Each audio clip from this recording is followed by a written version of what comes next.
This is Jamie Drummond for Good Food Revolution. I'm here with Brad Rey from Dandelion Vineyards, who make some wines down in the Barossa, the McLaren Vale, Adelaide Hills, and the Eden Valley in Australia. How are you today, sir? Very good, thank you.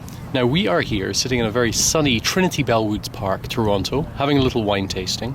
And we're here to first focus upon an upcoming release you have in Vintages. We're going to be looking at your Lionheart of the Barossa Shiraz, which is coming out in Vintages, I believe, July the 6th, at a mouth-watering price of $19.95. Tell us a little bit about that wine, please. Oh, more than happy to do so. Right, well, I guess for me, a trademark, as a Canadian at large, living in Australia for 20 years now, to me Shiraz is a grape variety that is very much, it's not three-dimensional like Pinot Noir or Cabernet. It's very much a two-dimensional grape variety. What we shoot for is what we refer to as sort of like the surfboard effect. You want that length and symmetry to it. You want the rails that come from spice. And what Lionheart, for me, exemplifies is that real signature regionality, which is that real Christmas pudding, the dried cinnamon, sort of cedar, cardamom overtones that come into it, and a really dark fruited sort of stewed plum characteristic that comes into it. And that's exactly what we look for. When we actually pick the fruit in the vineyard, that's what we want to exemplify in the glass. It shouldn't actually change from when we actually taste our first grape to the time we actually put it in the bottle. And it doesn't need to be big and extracted and bombastic. It needs to be supple and generous and food friendly. Speaking of food, what would you prefer to be eating alongside this Lionheart? Well, very traditional Australian, so you either start off drinking red wine and finish up with gin and tonics and beer, or you start off with gin and tonics and beer and finish up with red wine when you're actually having a social occasion. But for me, this is just absolutely fantastic with lamb, or we actually have a butcher up in the Barossa who does this smoked pork chops, which we serve with sauerkraut and strong mustard. And to me, it actually just becomes this wonderful savory glass. So harkening back to the old German roots of the Barossa with Absolutely. That dish. Yeah, salty Metwurst pretzels. That's it. If you want German, go to the Barossa Valley, mate. There's more of them there than there are back in the homeland. I guess Dandelion Vineyards, we always like to say that, you know, we're a young wine company with very old vines, and Lionheart, I guess, is really the cornerstone of what we're about. The name really came about. Carl Linder, who's one of our partners, is actually one of the oldest grape growers in the actual Barossa Valley, and he's renowned for actually saving old vineyards. He's actually developed a tool to be able to uplift and relocate a vineyard using tree planting technology, but Carl's middle name is Richard, and therefore came up with the name Richard the Lionheart, being the savior and bastion of the Barossa. And for us, it's about making wines that really showcase the age of the vineyard. This vineyard itself is over 90 years of age. You know, it's gone through a couple of world wars. It's gone through vine pools. It's seen many generations touch its leaves and fruit.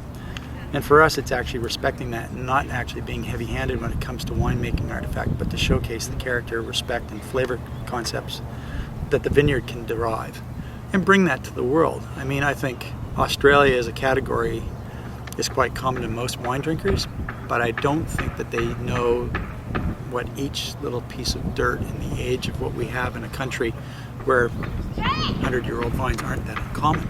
We don't have phylloxera. We don't have huge disease issues that we've had to replant. So an old vineyard is really sort of like an old lady. 29 years of age is 29 years of age, and you can measure it however you want after that. It's still 29 years old. To me, it's about vine balance, and we spend a lot of time in the vineyard making sure that our fruit is well looked after. We make sure that it doesn't get sunburnt, because our issue isn't actually flavor ripeness, but actually over ripeness due to sun exposure. So we look at canopy management, soil maintenance, and also water. Obviously, the driest state and the driest continent, water is a huge issue for us. We don't actually irrigate any of our vineyards. But what we try to do is make sure that during the actual downtime of winter, it gets enough nutrient and soil moisture that it needs to be able to get through without heavy vine stress to the point that we can pick the fruit. How many wines do you make at Dandelion Vineyards? Well, myself, Elena, Czar, and Carl, the four of us who are business partners in this lovely little wine venture, all have a little bit of pre-seas. When we started out, we had 11 vineyards throughout the Barossa Valley, Eden Valley, Adelaide Hills, and McLaren Valley that we wanted to actually show regionality and single site expressions from. So we started off with 11 labels, and now we're up to 17 because we've fallen in love with expressions of other little growers that we're dealing with. So we own 75% of our vineyards. 25% we now actually buy from growers who have either lost contracts due to the situation of the global market, or we're actually looking for new things to talk about, things to keep ourselves on edge. We're playing with Pinot Noir clones at the moment in the Adelaide Hills. We made 5 different barrels of Pinot from 5 different clones, sort of personal consumption and mucking around. Fortifieds is something that Carl's always been passionate about. We do a 30-year-old Pedro Jimenez, which is very much in an Amontillado style in bottle that would retail here for below $25. To get a 30-year-old fortified wine for under $25 is pretty uncommon in the globe. And Australia is renowned for fortified wines, yet as a category it's very much shrunk. So we've actually launched a vintage port now. We're doing a proper fortified Shiraz, and we're also doing a 30-year-old tawny. Because, again, Carl's two passions are fortified wines and Jaguars, which he's actually the largest Jaguar collector in the Southern Hemisphere. So if you actually want to come down one day and try fortifieds and look at Jags, there's 82 cars and over 1,800 barrels of fortified to go through. Now, if you were to describe the house style, how would you go about doing that?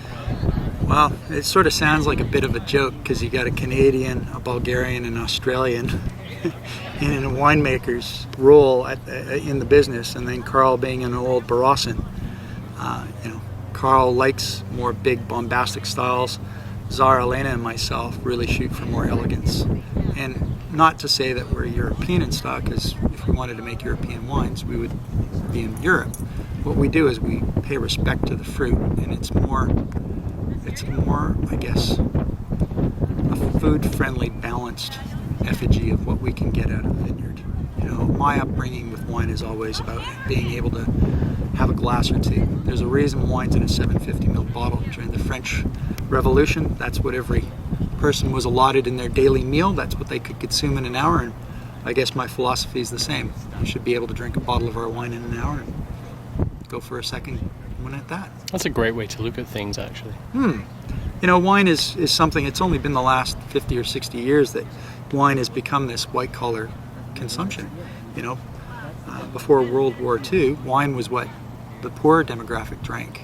Drinking clean water has always been something that was relegated to the rich and to the royalty. Peasants drank wine or spirit because they didn't want to get dysentery. So it's only been in the last 50 years that we've turned around and marketed wine towards prestige. I think wine is a food category. It's an agricultural pursuit for me. It's like growing potatoes to a degree. Even potato farmers, to be honest with you, can harvest 2 or 3 times a year. We get one crack at it.